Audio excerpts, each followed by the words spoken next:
लोकसभा में MIM chief Asaduddin Owaisi का बयान भी सामने आया। मुसलमानों की मॉब लिंचिंग हो रही है।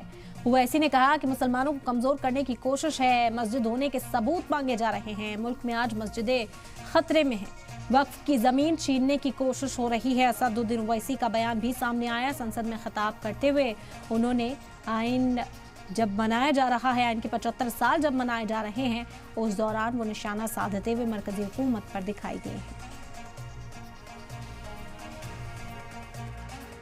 आज आप देख रहे हैं कि मुझसे पूछा जा रहा है कि 500 साल पहले तुम्हारी मस्जिद थी नहीं थी। ख्वाजा अजमेरी की दरगाह कह रहे नहीं है। अरे सर, अगर मैं इस पार्लियामेंट में खोद दूं, इसमें गड़ा कर दूं, तो खाने जहां का हिस्सा मिलेगा तो मेरी हो जाएगी ये। आप बताइए, तब्दीली मजहब का कानून, तब्दीली मजहब, मैं तब्दील मजहब नहीं कर सकता। सरकार से पूछना पड़ेगा मुझे अपना मजहब बदलने के लिए।